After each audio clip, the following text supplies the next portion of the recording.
We're back. Don Clark, Tina Miller, your favorite pair on the air, and now a trio on the air with the Queen of She Power.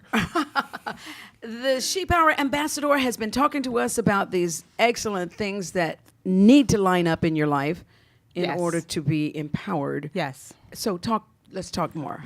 So we're on number 4 right now. Okay. Be independent. Be independent. Now you hear the thing, I'm an independent woman, and sometimes it takes on a negative movement.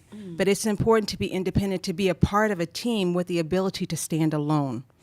So women say, I don't need anyone, I don't need this. You absolutely need it. No man is an island to himself, but we can't be needy. So that's important that you be independent. Think about it. Have you ever left home without your cell phone? Yes. And what did you do? Go back. Exactly. You skirted around super fast and you went back and got that because it's important to take that time and be alone. It's okay to be alone with yourself. I've did it before and I was like you. Then eventually I got to the point where I started really enjoying not being engaged all the time. Just being by myself was powerful. It was refreshing. And I'm actually starting to really like it a lot more than I thought I ever would. So women, it's important to be independent, spend time with yourself. You are the queen of your life. Number 5, make connections. It is so important to go out there and network and to shake hands and to get to know people because it's important to get to know people, but it's more important that people get to know you. Now, if I knew Don Clark and I knew Tina Miller, but if you didn't know me, there's no way I would be able to be here sharing this platform with you. So when you're out there networking, there's so many events going on in Bakersfield. Yes. So many events. My calendar is stacked.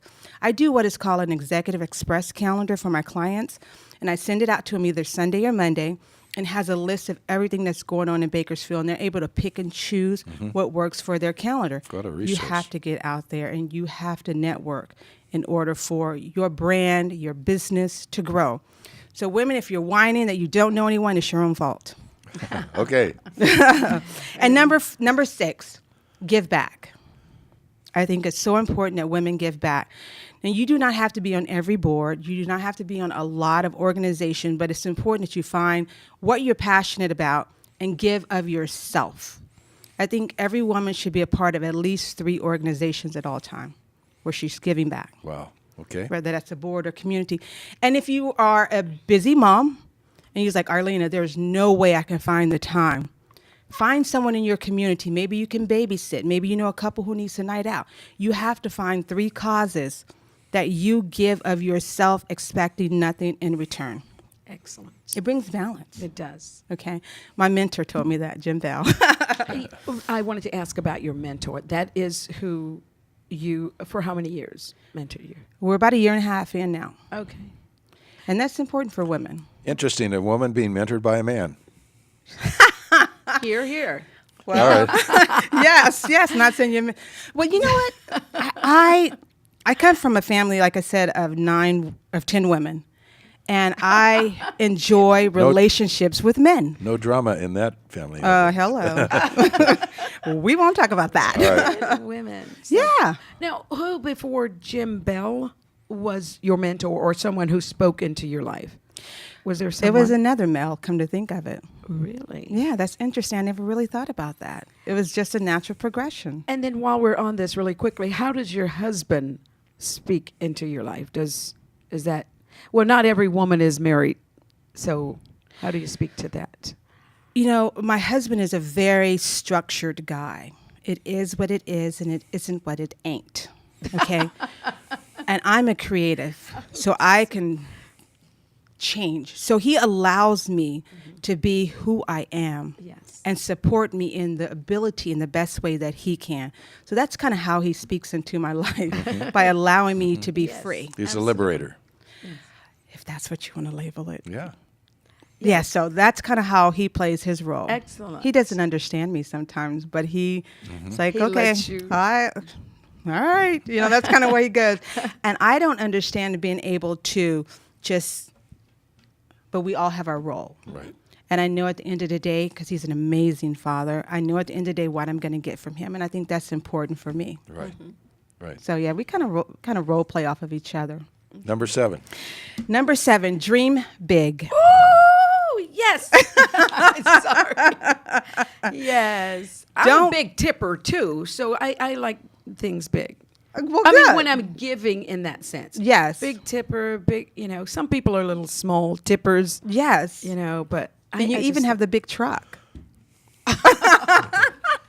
I think that's important. You have to not be afraid to dream. Yes. Yeah. Even if you cannot see how everything's going to come together, Yes. you have to have the power of prayer in your life, because God will bring people into your life. He will put you on a path that will open doors for what you are truly, truly passionate about. So dream big. Yes. And then our final number 8, this is a huge one. Oh. Forgive.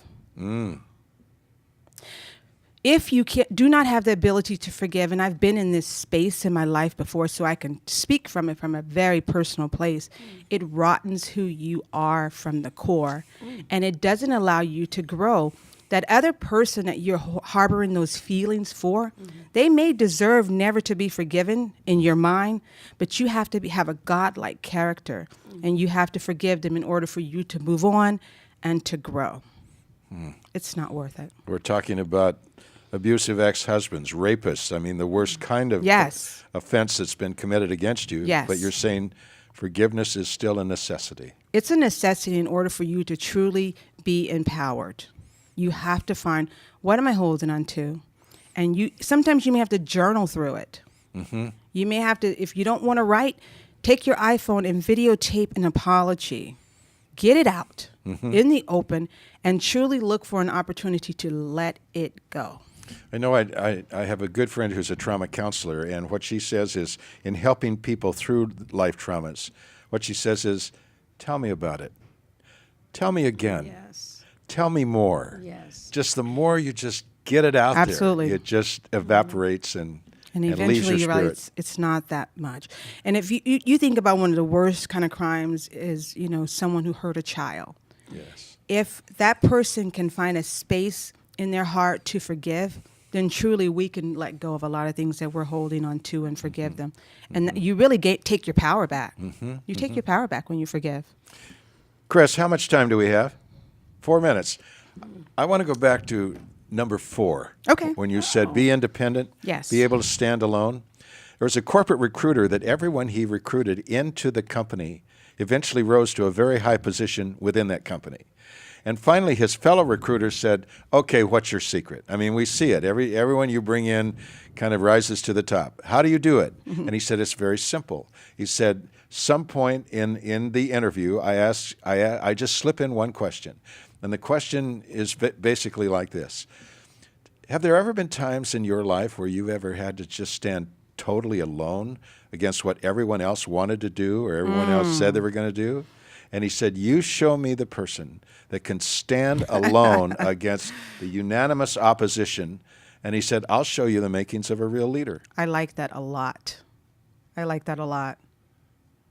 a great point. So anyway, it sometimes standing alone is not something you want to be. It's painful sometimes. It's you're forced to do that. Yes. And Is that something you've had to do before? it happened to me in high school. I grew up in a small lumber town. I had all my buddies. We just did everything together. We hit our freshman year, and then came gym and mandatory dance classes. Well, I came from a conservative family and a conservative church, and they frowned on dancing. The old joke was, never lie down with a girl in the back seat of a car. It might lead to dancing. I mean, that's kind of the attitude we have. And so I chose to dance. And about 2 weeks into the classes, I just realized I was facing temptations that were too strong for me. It was like the Holy Spirit said to me, you can't do this. Now, I didn't have anything against anyone else dance. My own son has become a world-class dancer, and I take great That's pride in awesome. his achievement. But for me at that time, I couldn't do it. I went to the coach and said, Coach, I can't do these classes anymore. And he said, if you don't take these lessons, you'll flunk. And I said, then I flunk. And it was just as if everyone I'd grown up with, all my friends went one way, and I was just kind of left standing there alone. Wow, that's- no girl wanted yeah. to be part of a guy that wasn't going to take her to a dance. Right. You know, wasn't going to go to the prom with her, and that's where I just had to learn to just stand alone, take the consequences of that decision. Yes, I've experienced some things. But, Arlena, with the last minute or so we have, anything else you'd like to kind of close us out with? Well, I think that it's important. I would really like to say to women, as you grow and as you find your place, I have women who are successful in their careers who still have not found their place. Mm-hmm. Take time. Spend time with the queen of your life. That's you. Take time to spend time with the star of your life. That's you. The things that you would do for others, take them to a fine dinner, take them to a 5-star vacation, do that just for you. Fall in love with yourself. Yeah. And I think that's a great foundation that we can build on. You know, in our Anglican tradition, as we're part of this season, Saturday from 9 to 1 is called the Quiet Saturday, where you just go away and you're just quiet. You just be quiet before yourself, quiet before the Lord, and so you're talking good language here. That's power in silence. I love that. 30 seconds to credit. What's your last word for today? You know, what have we got coming up next week? Something very special. Yes, don't know, but it'll be good. We'll remember it after we go off camera. Yes, thank you so much for joining us. We'll see you next time. All Thank right. you, Arlena. Thank And you. thank God you, bless Laura everybody. Coleman.